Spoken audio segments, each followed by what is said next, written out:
Welcome to our very special evening hosted by Triumph Sports Owners Association of Victoria with guest speakers John Mosig, Jim Gallagher, Bob Morrow, Cath MacDonald, hosted by Gordon Bunyan on early TSOA history of competition and social. Relay from Calder Park, 1974.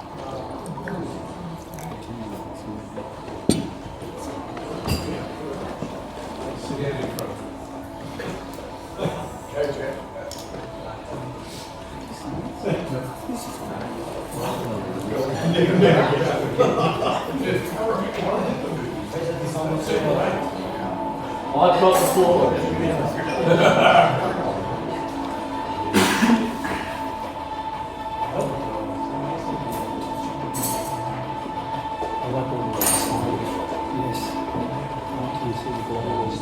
Who's that? Bob Morrow.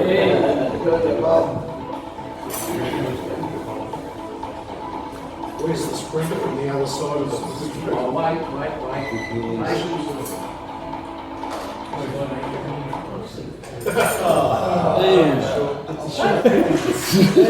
There's one job. Unplugged it. Going for real. No, you unplugged it.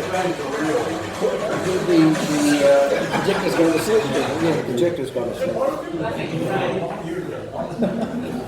Now, the audience may not be aware of this, but sometime before this particular race, it was illegal to not have your driver permanently ensconced in the car, full harness, everything else. So the way we got around that was the manager of the team ran across with the ignition key. And gave the ignition key to the driver, and then the car could be started and away they went. So we met the requirements of CAMS to have the driver in, strapped in. None of this business of like what happens on occasion at Le Mans itself, where people jumped in and were off and running before they put their belts on. While they're fixing it, you will see the embarrassing me blast off the grid. There is a story behind that. You'll have to talk up loud, Bob. Talk up loud. I am talking as loud as I can. I'm sorry. We should get an order. You will see on this video, if they go back to the start, A little bit of shush there, please. there is a Datsun 2000 beside me with, you don't see this, but it has an exhaust pipe the size of the downpipe, and it is facing right at me. So I get the key, put it in, start it, put it in gear, drop the clutch, nothing. Try the other gears, nothing. I've broken something. All this time, this Datsun 2000 is barking and popping and carrying on. Finally he takes off and find out I haven't started at all.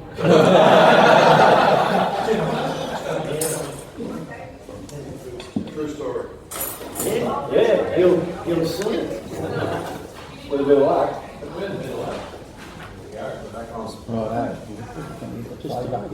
Just lost all. Lucas Warren.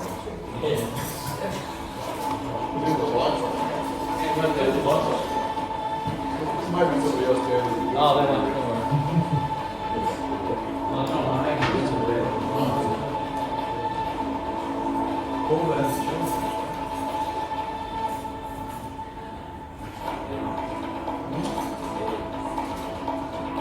This is going to be the last Le Mans start in the world, I would suggest.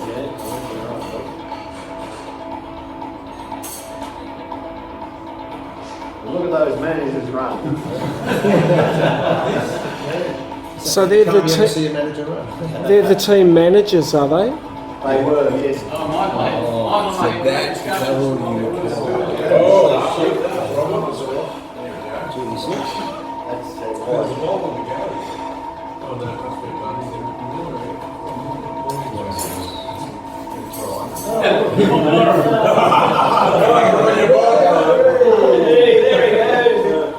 What was his other name? Tomorrow.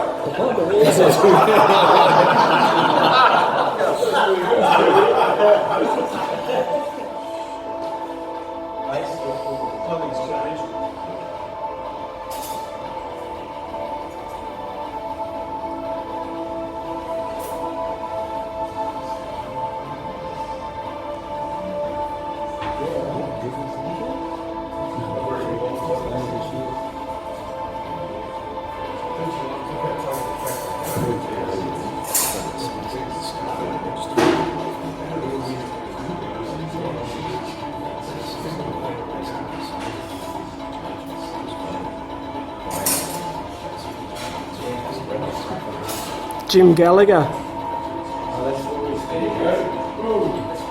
You leave no ready further, Gallagher, you'll be out the door.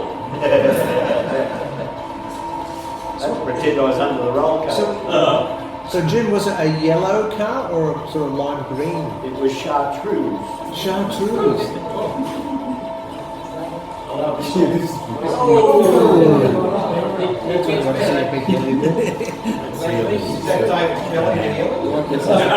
Stay on the greater footy result just as he comes off the track.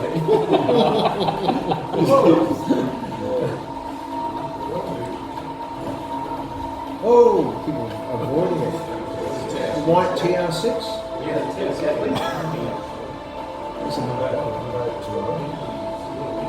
How's this?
There we go.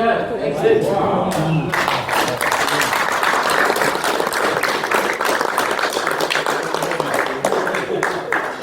Well, thanks everyone. I think one of the things we might have to think about is keeping as quiet as possible, except for the laughter, because we don't have a mic, so that would be very helpful. So You've only met a PA. that's what I thought. That's what the $25,000 was. Thanks to Michael and Ian for putting this together, really. This is a great piece of footage, a 16mm film that's been converted to video and I think running on YouTube or something, isn't it? I think it was taken by Marcus Clayton. Yeah, it was. So, I mean, it's great footage. Okay, no sound, but Michael's put in a great soundtrack.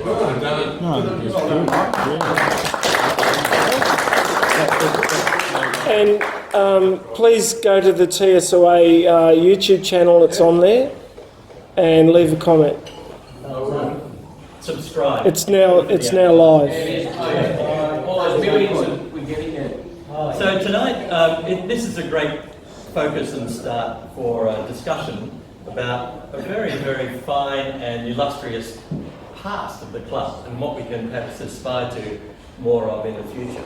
And our guests tonight, I know an overwhelming number of blokes, but Cath agreed to join the fray to talk about one of the other aspects of the club, not so much racing, but some of the other things that the club has done over many years. Fashion on the field. Sorry? Someone said fashion on the field. Oh yeah. Well, apart from that, that's rather sexist. But anyway, the other side of this is that the club has really given opportunities to people who aren't on the track like this to do other things. So Cath's going to talk a little bit about the official side of things and the opportunities that the club's provided there.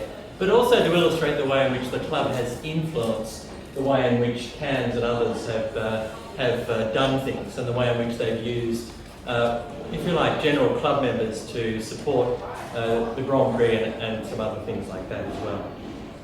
So, it's a celebration of this club. It's all about sports cars. Even, it even allows people like me to have a Dolomite Sprint and a Stag. And that competition, as I say, is not just about being on the track, but recognising the importance of volunteers. And I think Alistair's comments about the committee really driving the future of this club can be extended to the number of volunteers who come along to MSCA, to the ATC and to other events that support those of us who are doing some of this driving. So it's fantastic to have some more senior members of the club.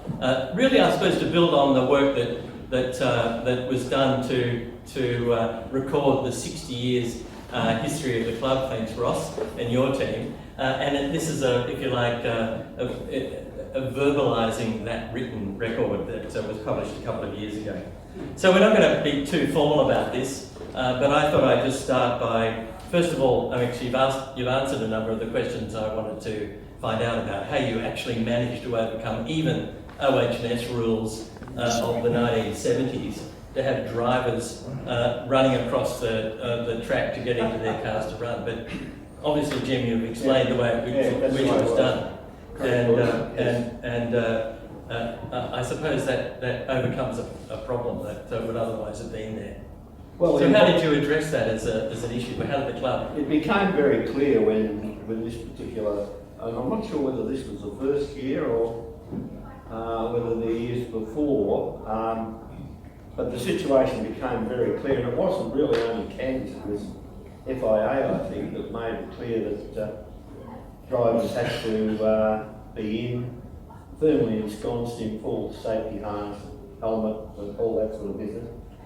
And you couldn't have this running across and firing up, grabbing first and putting your belts on as you head up the straight. And this looked like we were going to have to dramatically change what had been an important part of the 6-hour race. And I forget who it was, it could have even been Ralphie, Ian Ralph. Someone came up with the bright idea, well, why don't we get the drivers ensconced in the car and get the manager to stand on the other side of the track and run across with the ignition key. Because in those days we didn't have any sort of push-start style stuff, that was all ignition key stuff. It's a bit of a risk in that as well. It is. Ensuring that it would start. Yes, exactly. Well, poor old Bob listening to a 24-ounce something or other Datsun and couldn't hear his own motor running. So that's pretty serious. But that's the background of that. Yeah. Yeah. Well, and it was racing too, wasn't it? This wasn't a sprint or regularity approach. It was actually racing. So your start was a pretty critical part of your race. Not that critical. Oh, okay.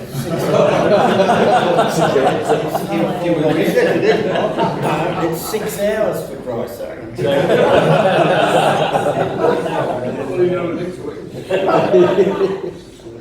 The other not funny thing, but Alan Moffat was supposed to start that race. No, is that right? And he never turned up. Had a better offer. Must have been. Yeah. No, it was it was a 6-hour ride. I think with one of them I ran for an hour and a half, non-stop. Probably because we didn't have any other cars and they were fixing them at the time. Nothing to show. I think you might have read the classic. I entered the first one in '67, I think, and that was the last year you could run without roll bars, and I couldn't afford a roll bar, so I entered in my stock standard Mark I Spitfire. And the next year they said, well, you're going to run. I said, no, I can't afford a roll bar. And they said, oh, John Goulet is running. He's making a roll bar and he's making another one, but I can't remember who it was. Maybe you can make 3. So I rang him up, he said, yep, we can make 3. So it turned out that he said, I'm running a bit late, I will bring it up to Winton, you can pick it up there. So I rock up to Winton and we find out John Goulet has made 2, not 3. So we bolted into the other bloke's car, he goes through scrutineering, we unbolt it. My car, we go through scrutineering, unbolt it. No, I go out and practice, he come in, unbolts it, puts it into his car, and that went on the whole weekend. And Goulet did it in the true British tradition, and there were 3 different sized bolts. So you had to have 6 spanners. And as would happen, we were down to 3 cars. I'm sitting there waiting for the other car with the roll bar is on the track. There's one in the dummy grid, and me sitting there without a roll bar. Sure enough, the one with the roll bar blows up. As far away from the start finish of Winton as you can get. So we send out, he runs back with the sash. The other bloke goes out, we got no cars in the grid. We had to wait until that was towed back, unbolted, bolted it. Oh, you're kidding. Dummy grid. It's all good fun, Jim, wasn't it? Amateur motorsport. Well, my experience of 6-hour racing was the inaugural 6-hour race at Calder, and Alan Moffat did turn up at that point. Yeah. He just started racing and he was racing at TR. And if anyone remembers that far back, it was inevitable that he was going to overcook it on a court. He was racing against Heelys and all sorts of things. So he'd always cook it. Anyway, he built up a bit of a reputation. And he was driving a TR, so we got him into it. His condition was that he got a set of tyres and he didn't pay for his fuel. That's how early it was in Alan Moffat's career. Kerry Reynolds, who couldn't be here tonight, procured 44-gallon drum of BP fuel. You know, they sponsored us. And he had Avgas. what was it? Avgas. Avgas. Yeah. Well, I wonder what that smell was. And he actually got the dodge in the tyres himself, Alan Moffat. Yeah, my experience was I was driving a Mark III Zephyr by that stage. 3 1.5 SUs, polished head ports, you know, extractor exhaust. It had some grunt, but it was a brute on the corners, and I had stabiliser bars on the back suspension, and one of them came loose.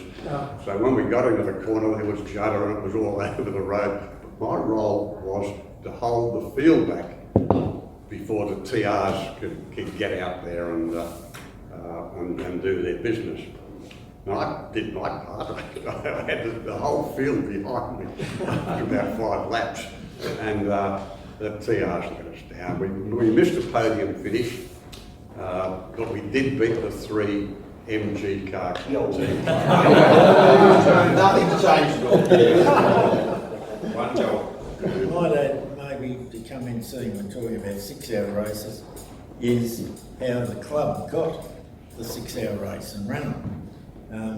We had an absolute character in the club called Bob Green, who was an alcoholic, but a very funny bloke and a very dedicated member of TSOA. He was competition secretary, and the Austin 7 Club were running the 6-hour races.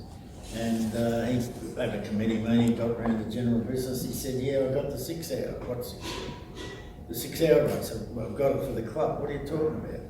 I was in Cairns today, and the Austin 7 Club had handed it in. They didn't want to run it anymore. So I picked it up and I said, "We don't know anything about running." Anyway, we did, and we did it for some years. I got sponsorship from Cleaver, as you can see. We moved it to Calder. I'm pretty sure the sponsorship was we got Calder for nothing. And we ran it for several years quite successfully, and eventually it died only because of lack of entrance. We couldn't get the entrance and it died for a few years. So I just thought I'd the history of the 6-hour. And I think, Cath, when you got involved, the 6-hour was still running at Calder, is that right? Yeah, The one that I really remember, I think it was probably even the last one we ran that there.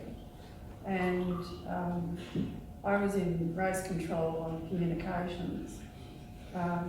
The communications was a phone line from each post, and they'd go one ringy dingy, two ringy dingies on a black telephone with me with a switchboard, and you pull out the thing and then you push it into the appropriate post. It's really high tech. Very high tech. Apparently Sandown ran it very similarly in those days, until some bright spark decided that handheld radios would be the go.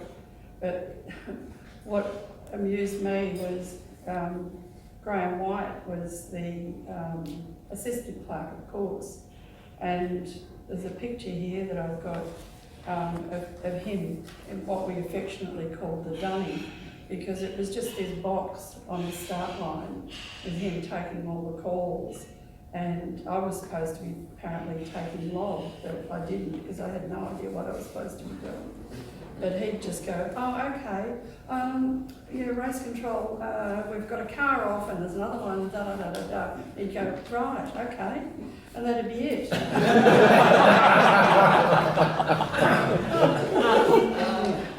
And if you needed recovery, well, in recovery, you just had to figure it out.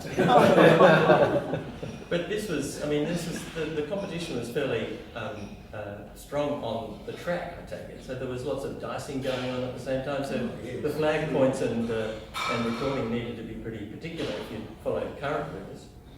But you were dicing with cars all the time. Yes, certainly. In fact, you have these mental pictures. One year, the Citroen car club entered a team of light 15s and got the world's biggest handicap. And they were going to bolt it in, except they all blew up. So the next year, the TSOA South Australia entered a team of vanguards. The old humpy-back Vogo. I think the dearest one they bought was $150. And they got a lousy bloody handicap. Within an hour they were past. It was useless.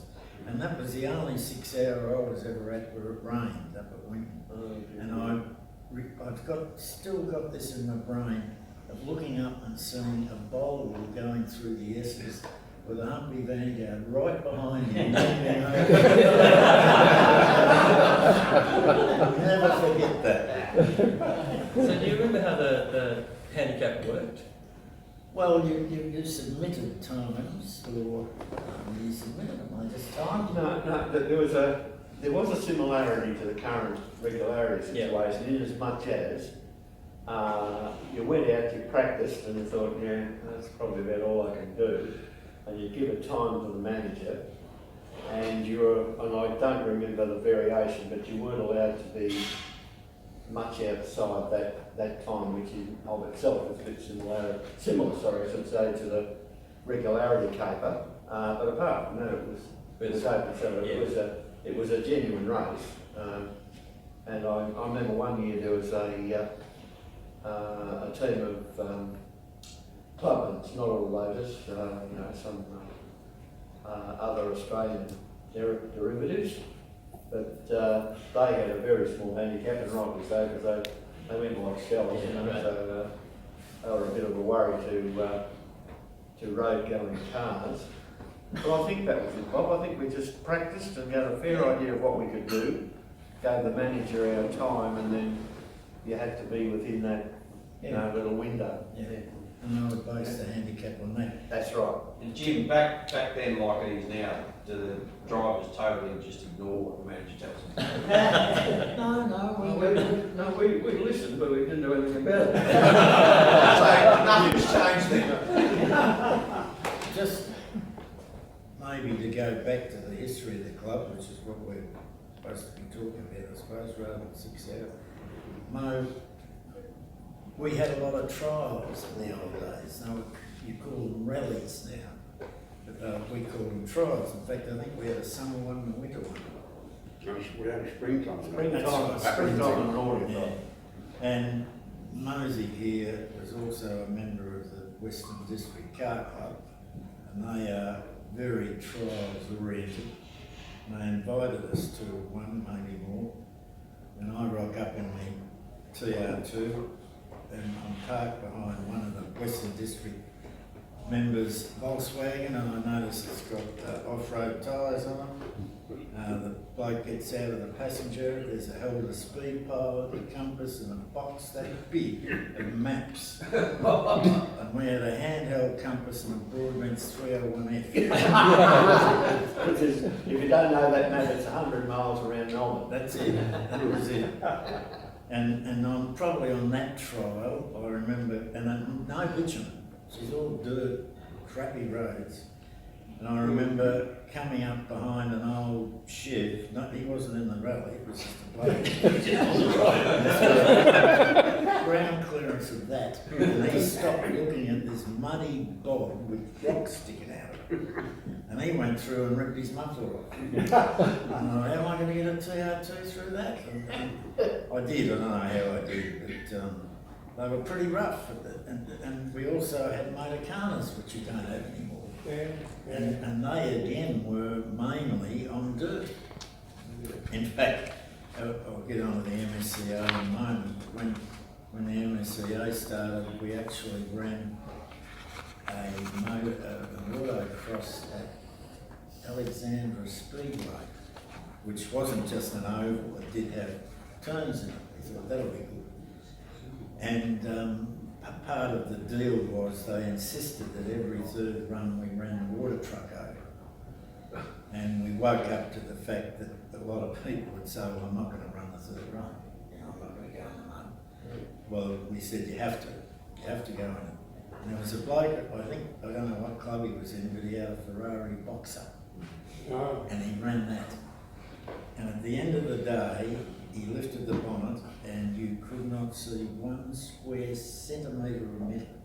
It was complete mud. Would have taken him a month to clean the bonnet.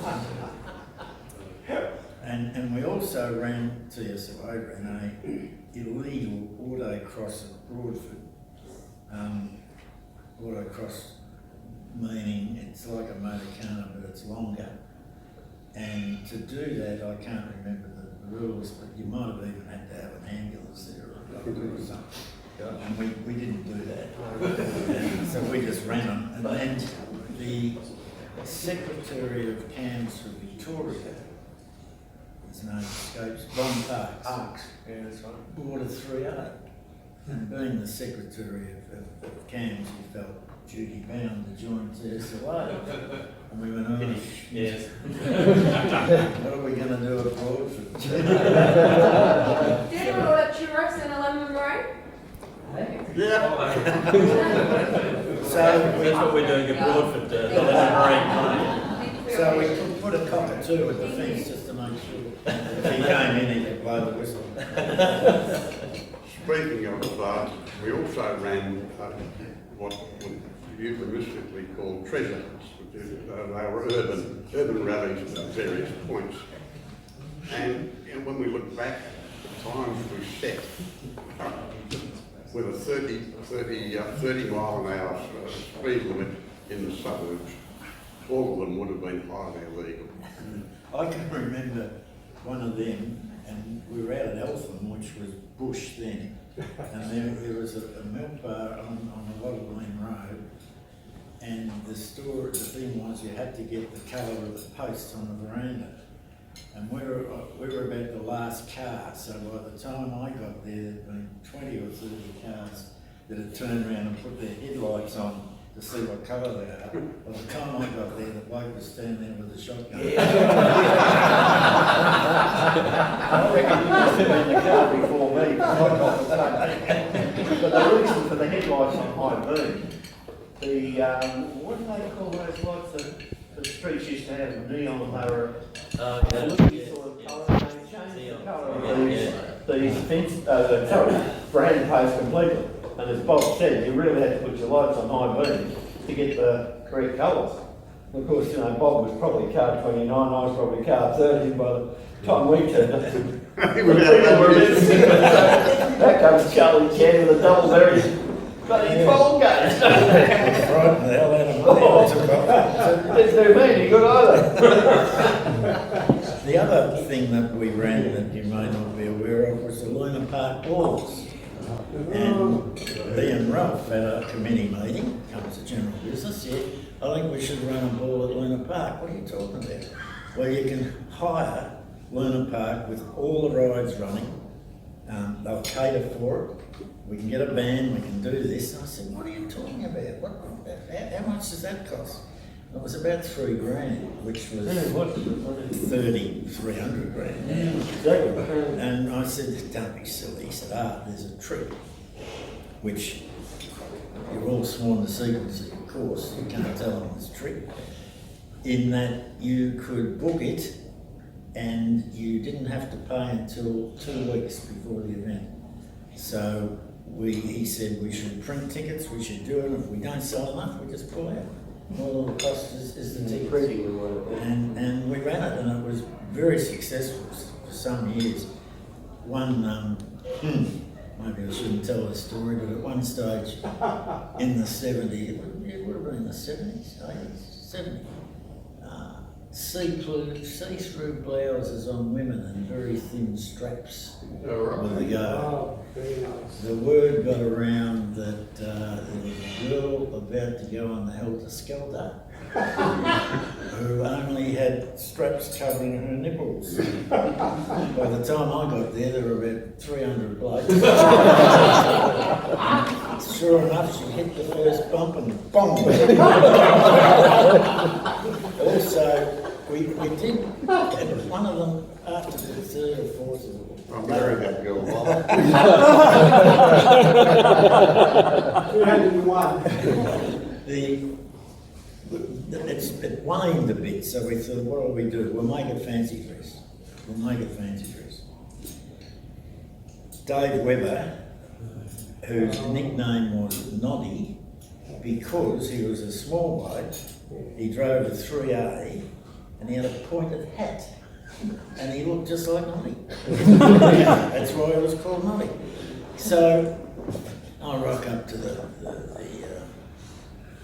ball and I'm talking to his wife, who was Miss Muppet or something, and I said, where's Dave? Oh, he's out the front. Some friends are coming, he's got their tickets. And sometime later, out of the corner of my eye, I see Webber coming along with steam coming out of his ears, and he's dressed like Noddy. I said, what do you got the shits for? He said, how do you like to be standing out in Luna Park, wet and cold, and dressed like this?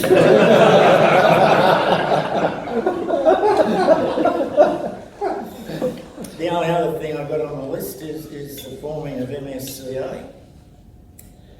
Terry Wade of the Healy Club rang me up and said we're looking at forming, we didn't have the name then, but let's call it the MSCA so that we can, coal is very expensive to hire, we can all get together and do that. So we had a meeting at his parents' house in Kew and started it.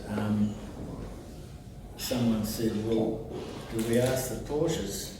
And we all said, no.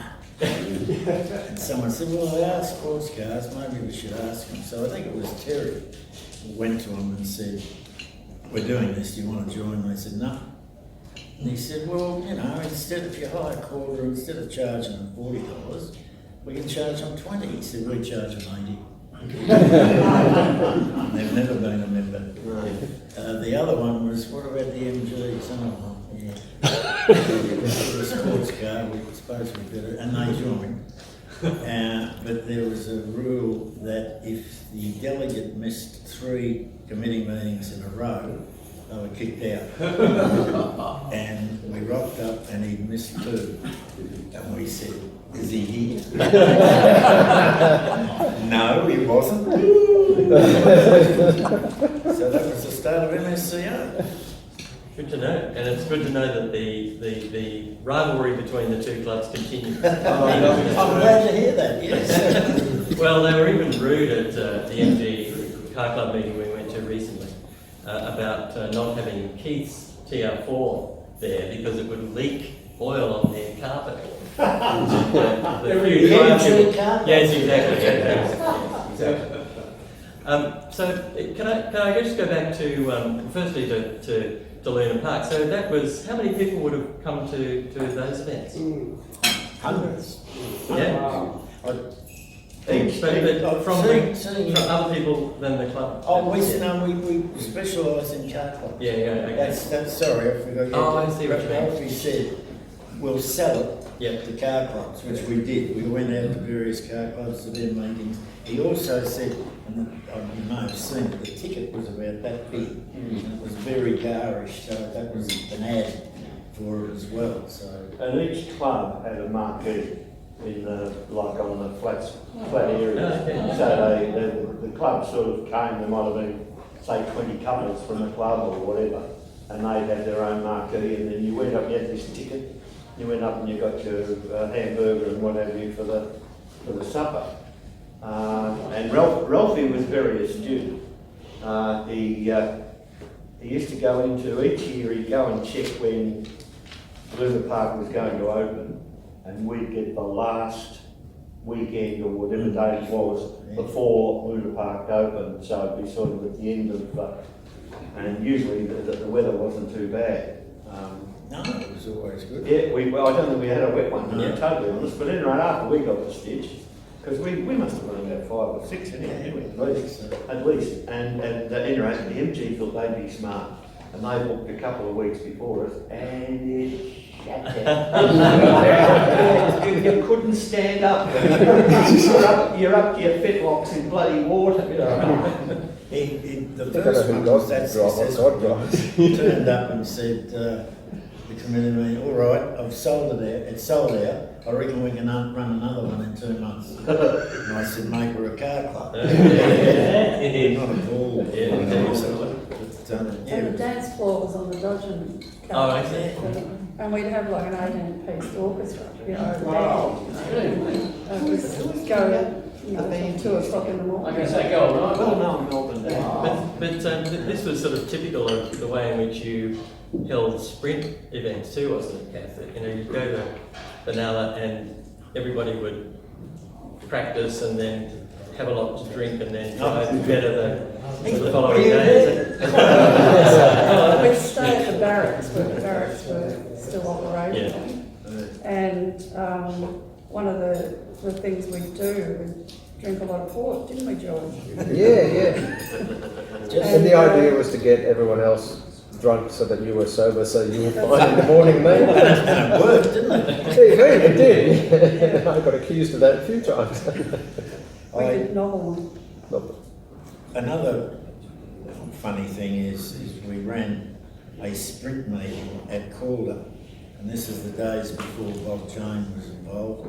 It was owned by 4 or 5 different people, and you went to Jean Pascoe's house in Keeler, picked up the keys, went down, opened it up, did your thing, locked it up and gave the keys back. And we ran a standing quarter mile up there. I think it's run like that today, actually. No. Back to the future. Anyway, one time we were setting it up, and the wind was blowing, as it does, and Harold Joseph, I think it was putting the witches' hats, because we had 2 lines, witches' hats up the middle, and it kept blowing over. So we went and got a hammer and a 6-inch nail. I don't know where he got a hammer and 6-inch nails from, but he got them, and he's hammering them. And then Jane Pascoe's husband, who was, Jim was racing, Jim Pascoe. And he had a very violent temper, in fact died of a heart attack very early. He came over the top and saw Harry whacking 6-inch nails in his Yuli hot mix track. That was the end of TSOA Calder. So we thought, stuff that we'll take this. We ran them on Cup Day. We'll take the Sandown. So we ran the Sandown. In fact, we ran standing quarter mile, anti-clockwise, and then up the hill as a hill climb, and then a slow down the back straight. Yeah. And that was could for a couple of years until one year we turned up to set it up, and we used to have to enter from the top, I don't know why, but from the top gate where the pub is at the back straight. And when we did, they locked off the track. We would drive around the racing track, and they locked that off, so we had to drive around the horse racing track. Well, that was the end of Sandown. And so that's when the light car club took it over. Yeah, that's right. Yeah. So how many club members, TSOA club members, were you getting at events in those days? Probably not much different from today. Yeah. Actually, Gordon. It's amazing. My first year as president was 1967, and it was the first time the club topped 100. But we get 25 to 30 at meetings such as this, or at competition meetings. Right. And I mean, now you can have 300, they still get 25 or 30 years. Yeah. The same competition. So that in itself is interesting. There seems to be a lot of what I called back then when I was president, magazine members. They wanted to keep in touch, so they had the opportunity, which was a good thing, to get access to AMI as it was. I mean, AMI was very, very good for this club in the early days. You just could not fault them. Dear old Ron McQuaid and the guys on the spare parts desk there in Elizabeth Street, they do anything with TSOA if they could, you know. I don't know of any car club, I won't say the world, but certainly in Australia, that had the backing. Yeah. Fantastic. They used to sponsor a motor car up at Wall. Yeah. They brought cars up for us to run, like they brought the first GT6. That was funny. So everyone gets a drive to the GT6 and all of a sudden it's missing. My blokes are looking at their watch and, Jesus, what's going wrong? They found it was out of petrol. And they said, well, we had a full tank when we started. But they were fantastic. They were absolutely fantastic. Speaking of AMI, going back to the origin of the club, back in 1960, I was doing a bit of garden clearing, spare time, working. I had a lot of blokes, young mates at duty, and they'd work for anything to get a quid over the weekend and garden clearing. And I reckon we took out half the liquid ambers in Melbourne, lopping trees, removing garbage and what have you. And that bought me my first sports car, which was a TR3, a TF 1500. And I stand before you as a reformed MG. Then the credit squeeze came along, and I bought a brand new Italian racing red TR3A, like over £1,000. And I rock up to the first Tuesday. I heard about this club. There's no social media or anything. I just heard about it down the pub.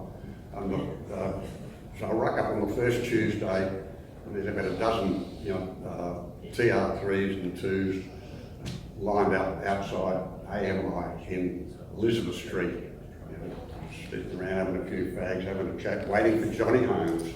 You remember Johnny Holmes? Yes, I do. Yeah. And he would come down and open up the AMI building, and AMI and the TR Club went forward hand in hand. Yeah, they were just absolutely incredible, the support. I was laying out the springtime rally one time, and I said, listen, can we have a lend of a car to run over this, just to do a bit of a check on it. So there was a Triumph 2000, just made available, bang like that. They're absolutely incredible. They were fantastic. Yeah. And for the 6-hour races, Johnny Holmes used to tow a trailer up to Winton or to Calder, and it was full of all manner of spares, brake pads, you name it. Triumphs. Yes. Triumph. But all manner of spares. Yeah, but not for the other car. Oh, God! Not suggesting that. Oh, good. I'm happy for the van.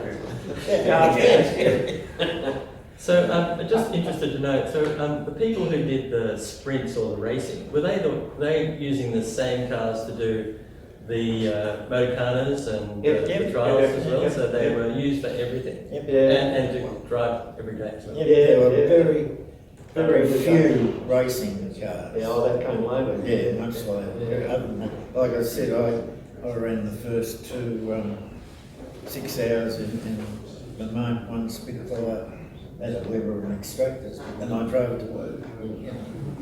That was the car. Yeah, but actually, if you look at the start of TSOA in Australia, I know it all started here in Melbourne, but if you look at the development of what I might call the three major chapters, namely Victoria, New South Wales and South Australia, Victoria went down the road of dirt motorcar type of competition to start with. The New South Wales guys were always more bitumen oriented, and the South Australian guys were the pretty lot. They had the prettiest cars. Right. They really had some lovely, lovely cars over in South Australia. That Curie Triumph, I think, was the world's biggest racing team. Is that right? Yeah, they had 30 or 40 racing cars. I think they've got 3 now. Yeah. And just talking about those 3 states, we used to go up to Hume Weir on Queen's birthday weekend and we'd meet. There's a lot of stories there. Good memories. Just 2. One, and we always would get, the races were Saturday and Sunday. It was a holiday Monday. We'd come on Monday. We'd always come home by brotherly, always. And then we decided, I don't know why, that we would come back. We'd go back to Benalla, and just outside of Benalla, turn off to Alexandra Yard, we'll go home that way. So we'd pull up and wait for everyone to get there. And someone suggested we have a race. The Mansfield. Yeah, the Mansfield, that's right. And I said, well, hang on, I've got a Spitfire, I want a handicap. So they give me a handicap, and then another bloke said, I'm running the engine and I'm in 3A, I want a handicap too. So they give him a handicap. And Kerry Reynolds and Eddie Ducker had been racing Eddie's car at Hume Weir. They were with us. So I set off, and after a very short time, the 3A passes me. He blows the engine up, by the way, then we're throwing in. When Eddie Duckett and Kerry Reynolds passed me, they had their racing helmets on.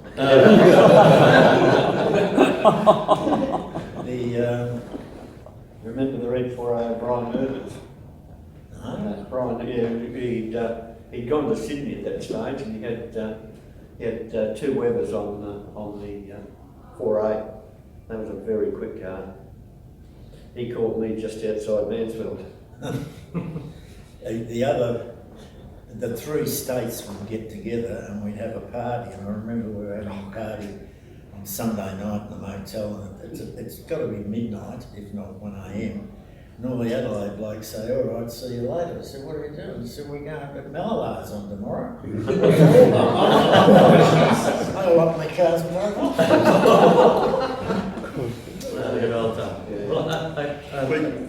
Sorry. Yeah, I was going to say, speaking of sort of having a race on public roads, our competition, going back to the 60s, and being trail rally oriented, our competitions were mainly on public roads, and we had one member who was notoriously underskilled for to be driving a 100 horsepower TR3A in competition in competition events. In a time trial at Calder, he flipped a car. You going to name it? No, I'm not going to name it. No, I speak ill of it there.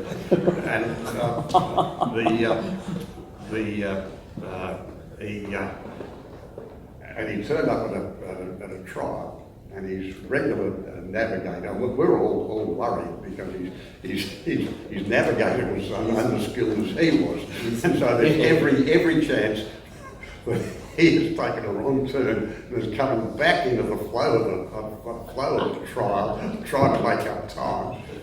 And so we're all a bit nervous about it all. So one time he arrived and he navigated a chuck and he pushed the envelope far enough in the record, and Darren Room, who had a policeman friend, said, whatever his name was, he'll navigate for you. Sure enough, Roger flips. Sure enough, he flips. So we're all a bit concerned here because it was. Didn't he go through a barbed wire fence? Same result.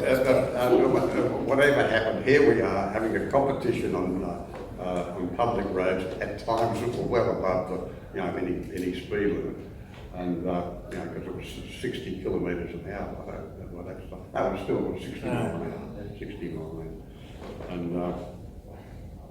Anyway, that was, we were a little bit nervous about what was going to happen with the cop being involved, but nothing happened, so it was, But it wasn't long after that when the cams came out and started setting, said you can't have times between control points that are beyond certain speed, beyond the speed limit. So I want to come back and finish up on just the friendships and that side of the club, which I think is very important and which is illustrated here well and truly. But I think I was talking to Cath earlier about the other side of it. So we're talking track. The other side of it is the experience and benefits of the club's contribution to the official side of it. And you've talked a little bit about the early days of communications, but your experience in officiating and then going on and doing more and more, and the influence of MSCA and TSOA in, if you like, crewing some major events is, I think, an interesting area of discussion as well. Well, Cath, sorry. Sorry. You go. I was just going to say, Cath and I started at roughly the same time. Oh, yeah. At Calder, remember up at Shellcon, wasn't it? Yeah. And we did the communications there for the Australian Grand Prix. And Alan Jones brought his World Championship car out. So, and Cath went on into communications, and I was silly enough to start driving racing cars. So. Yeah, well, the fact is that Jim was president when I joined, and I think you were also a delegate to CAMS. CAMS at that stage, yeah. And I think TSOA at that time were officiating out at Calder, and they were mostly in dummy grid and doing the gridding on track. And Jim went to a CAMS meeting one night, came back to the committee meeting and said, well, we've got comms. We went, a what? And that's how we started to do communications. And that sort of led to various places, and past and present members have gone on and not only done our events, but state rounds. Ursula and Barry, Phil and Mel, George, several of us have gone from there, and then some of us have gone on to F1 and IndyCar, which I've done, and V8s.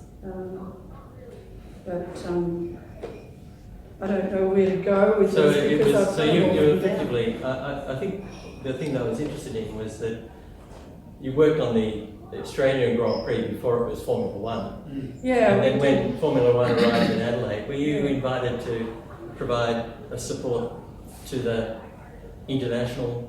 Yeah, in a manner of speaking, we, TSOA, were providing officials for Calder over a number of years for various things.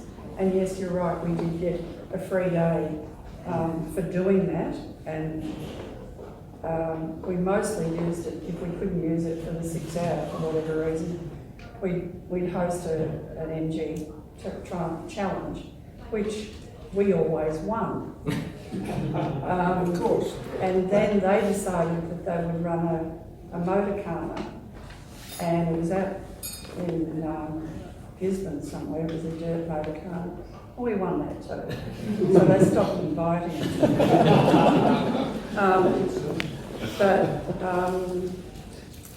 Leave me in because I've lost the track. Formula One in Adelaide? And the tour to Adelaide as well? Yeah, called what was the Grand Prix, the Australian Grand Prix, was from 1980 through to about 84, and after each race you would get the drivers that had won coming in to speak to the officials, which was, half the time we were well boiled by that stage and really didn't care who came in. But in 84, there was an indication that F1 was coming to Australia and it was going to Adelaide, and would we like to apply? And several of us did that. I went for the first 2 years and thought, I'll give it 2 years and see how it goes. 37 years later, I was still doing it.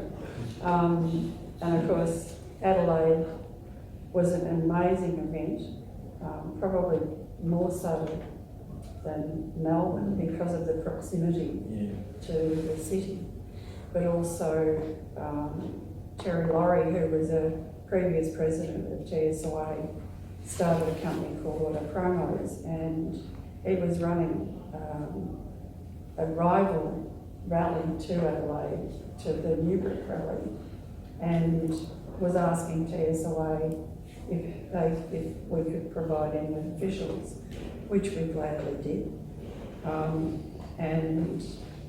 George can attest to how bloody tired we were after 5 days getting there, and then getting to the Grand Prix and sort of going,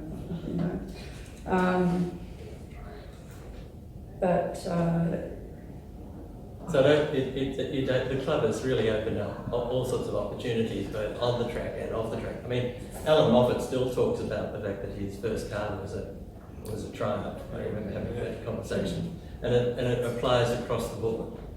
Yeah. And I suppose it's also a great indication, first of all, of the number of people who are here, but the fact that you're back still talking with us about the great friendships that were built up. And I think, Bob, you were mentioning to me the other day that you've made fantastic friends as a result of the club. Yeah, still got 4, 5, 6 from 60s, 60 years, still friends. It was, and I'm extremely pleased to see the club is still competition oriented. I can remember thinking, probably in the 80s, there were some clubs that were looking down the concourse. We never had concourses.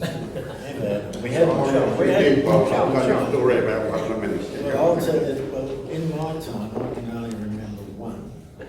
And the bloke who won it had a very nice red Ford. And when the judges went round to the boot and opened the boot, there were 4 cans and a can opener in there with a note, "To the lovely judges." Very clever article. No surprise he won. But we never had it. We were more competition oriented. It's great to see that the club still is. Oh, hang on.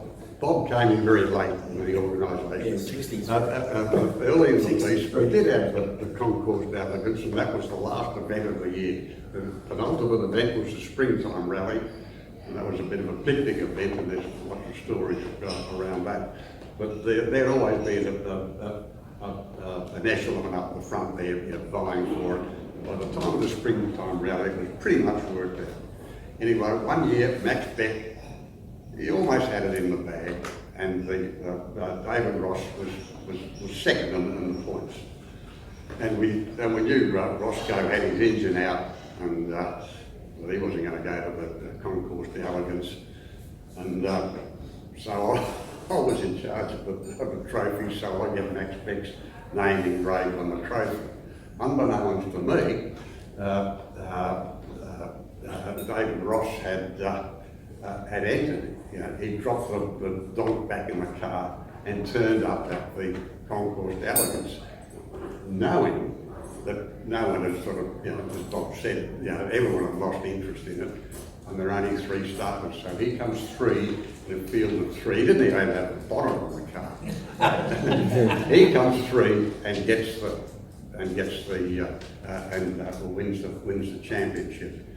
And I had to pay out of my own pocket to have the trophy scrubbed out of the ring. And you're still whinging. I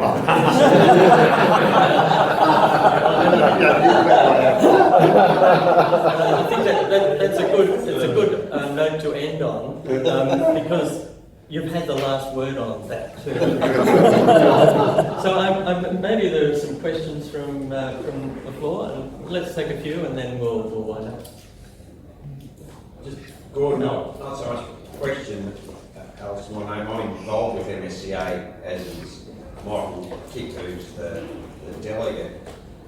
It's been interesting to listen to you guys tonight, because I think the seeds that you guys have sown in terms of competition and being actively involved in officials makes me think of probably how lucky I am now when we're involved. We run a come and try in December every year. We have 88 people come onto the track for the first time. We have 60 officials come and help. And TSOA is by far the biggest club that supports them, with probably 20 to 25% of the officials still come from this club to this day to support that event, being, you know, Ursula, Barry, Keith, Rob, I, Michael, Jeff, Shirley. You know, the names just go on, who are actively involved in helping MSCA be what they are today. And I think that probably comes from the seeds that were sown now 60 years ago. Yeah, probably. Yeah, I think it's a testament, actually. Yeah. One of the things I didn't mention was our involvement with the state race out at Calder and also at Sandown.